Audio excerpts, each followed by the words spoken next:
Good morning বন্ধুরা, তোমরা সবাই কেমন আছো? আমার চ্যানেল ঘরের বাইরে রত্না আমি পিউ চলে এসেছি সকাল সকাল তোমাদের সাথে সারাদিনের ব্লগ শেয়ার করতে।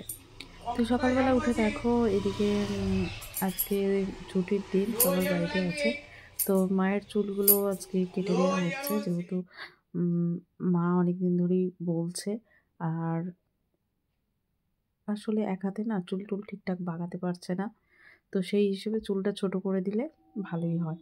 আর সেক্ষেত্রে মানে মেজদার বাড়িতে যখন ছিল আর অনেক আয়া আসা যাওয়া হয়েছে, আর মায়ের মাথায় মানে নোংরা বলতে সেই যে উকুন হয় না, সেরকম টাইপের হয়ে গেছে মাথায়, মানে কষ্ট পাচ্ছে। তো আমি ওষুধ দিয়ে দিয়েছি, কিন্তু এটা যতক্ষণ না মানে চুলগুলো ছোট করে দিলে, বেশ পরিষ্কার না রাখলে, এবার সেইভাবে হয়তো আয়ারা পরিষ্কার করেনি, ওই জন্য নোংরা হয়ে গেছে মাথার মধ্যে। আর আমার এগুলো একদম পছন্দ নয়, আর কষ্টও পাচ্ছে, নিজের দিকে খারাপ লাগছে, যেহেতু এক হাতে কষ্ট হচ্ছে। আর সত্যি কথা বলতে এই সব নোংরাগুলো আর মানে নিতে পারি না। স্কুল লাইফে ঠিক আছে, তখন মেনে নেওয়া হয়েছে, একসাথে সব থাকা হয়েছে টুকটাক, তখন হতো, কিন্তু এগুলো আর এখন সত্যি খুব খারাপ লাগে। তো সেক্ষেত্রে চুলটা আসলে থাকলে তো ভালোই লাগে, সবাই জানে, কিন্তু বিছানায় পড়ে থাকলে না আর চুল বড় না রাখাই ভালো। আর সেক্ষেত্রে আমার বাড়িতে যেমন আমি নিজে সব কিছু করি, পরিষ্কার পরিচ্ছন্ন সবসময় মানুষটাকে রাখার চেষ্টা করি। এবার ওখানে মানে মানে 10 দিন অন্তর অন্তর আয়া চেঞ্জ হয়, সেক্ষেত্রে আয়ারা ঠিকঠাক পরিপাটি নয়। তো মা বলছিল ঠিকঠাক অত, এবার ওরা তো জানো সেরকম খুব একটা পরিষ্কার পরিচ্ছন্ন কি অতটা নিজের বাড়ির লোকের মতন করবে? তো সেই হিসেবে মাকে বললাম, জিজ্ঞাসা করলাম যে, আপনি কি চান আমি আপনার চুলটা কেটে বেশ পরিষ্কার করে ছোট করে দিলে আপনার কিন্তু এই নোংরা জাতীয় কোনো কিছু হবে না? বললো ঠিক আছে তাই করো। তো আমি তোমাদের দাদাকে বললাম, দেখো তখন যেন পরে কিছু বলো না। তো বললো না না, কোনো অসুবিধা নেই, কেটে দিয়ে তুমি তো ভালোর জন্যই বলছো। তো সেক্ষেত্রে ওই জন্য আজকে মায়ের চুলটা কেটে একদম সকালবেলা আমি বাড়িতে আসতে বলেছিলাম নাপিতকে। তো এসে দেখো পরিষ্কার পরিচ্ছন্ন করে একদম মাকে সকালবেলা সুন্দর করে একদম শ্যাম্পু করিয়ে স্নান করিয়ে দিয়েছি, ছোট্ট ছোট্ট করিয়ে দেওয়া করিয়েছি। তো হ্যাঁ, প্রথম 2-1 দিন হয়তো একটু লাগবে। আর তাছাড়া চুলটা অনেকটা মানে বাজেভাবে কেটেও দিয়েছে, ওখানে যে আয়া ছিল দিদিদের বাড়িতে, মেজদাদের বাড়িতে, খুব বাজেভাবে চুলটা কেটে দিয়েছে, দেখতে একদম ভালো লাগছিল না।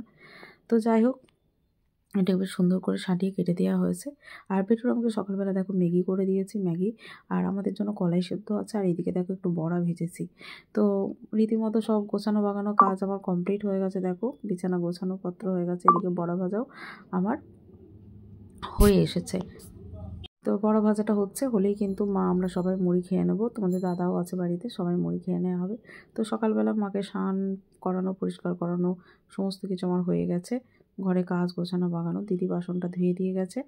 তাহলে এবার মুড়ি টুড়ি খাবো, তারপর যাবো রান্নার দিকে। আর দেখো সত্যি কথা বলতে আমি ছোট থেকেই এমনি একটু পরিষ্কার পরিচ্ছন্ন থাকার মানে সবসময়ের জন্য মানে আমার নোংরা একদম পছন্দ হয় না।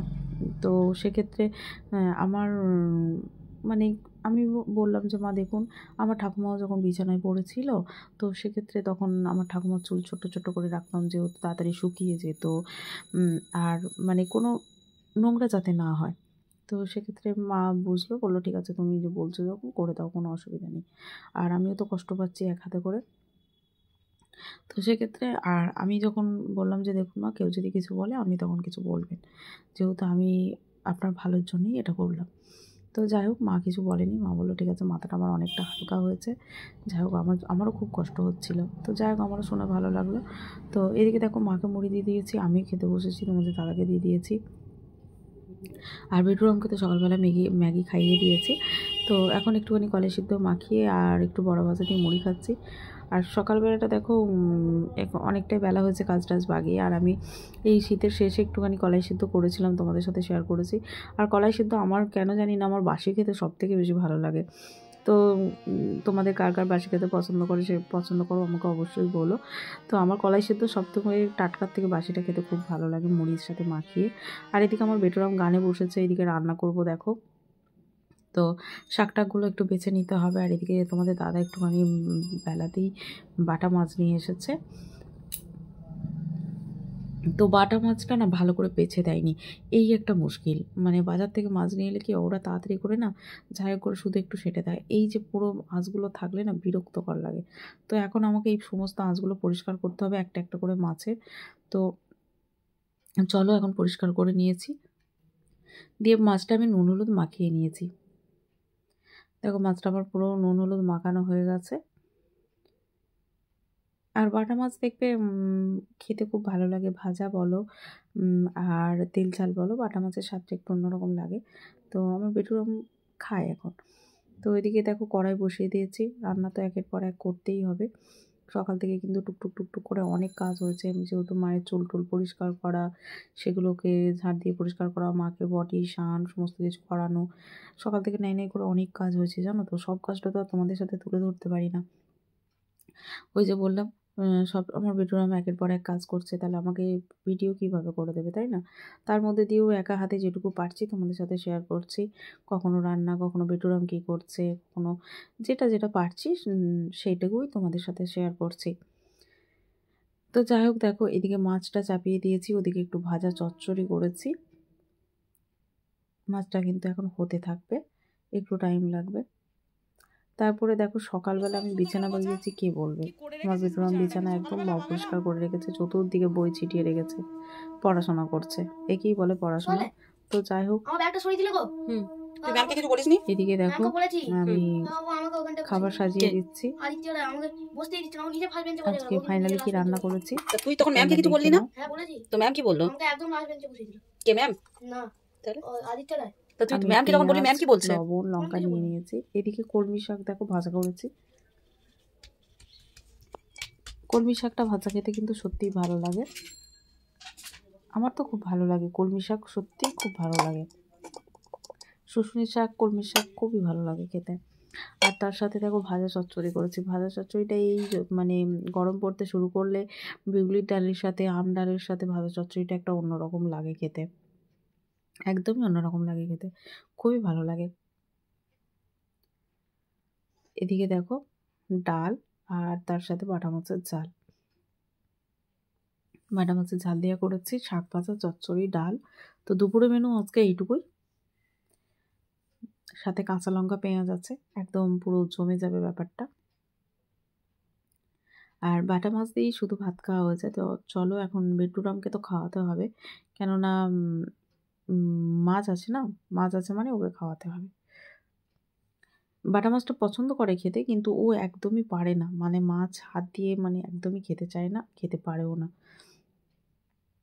তো ওকে কাটা ছাড়িয়ে ছাড়িয়ে এখন খাইয়ে দিতে হবে, ওকে আমি এখন খাইয়ে দেব, তারপর আমরা খাবো।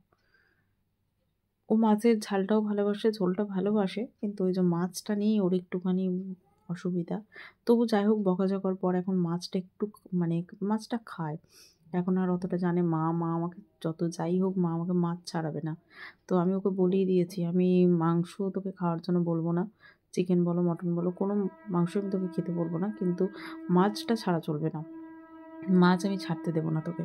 তো সেক্ষেত্রে ও বুঝে গেছে, স্বাদটা বুঝেই গেছে। তো আমাকে এখন বলতে থাকে, মা তুমি আমায় কখনো জোর করে মাংস খাওয়াবে না তো? আমি বলি না, ওটা যখন তুই খেতে চাইছিস না, আমি ওটা তোকে খাওয়াবো না। তো সেক্ষেত্রে মাছটা কিন্তু তোকে খেতে হবে। তো ও বলে এখন, যাই হোক মাঝে মাঝে বলে, মা মাছের একটু ঝাল করো, তখন বুঝতে পারি যে ও মাছের ঝালটা খেতে পছন্দ করে। আবার কখনো কখনো বলে, মা এই মাছটা একটুখানি ঝোল বানাও, তখন বুঝতে পারি যখন হয়তো ওর মাছের ঝোলটা, আমি আর ওকে কিছু বলি না। তো সেক্ষেত্রে ও যখন যখন যেটা বলে, আমি সঙ্গে সঙ্গে না করে দিলেও 1 দিন 2 দিন 4 দিন পরেও আমি কিন্তু ওকে করে দিই। যেহেতু ও আবার তখন ওর মুখে আমি হাসি দেখতে পাই, একটা আলাদা হাসি দেখতে পাই। ও পরে বলে, মানে বুঝে গেছে যে মা এটা শুনেছে, মানে মা আজকে এটা করেছে।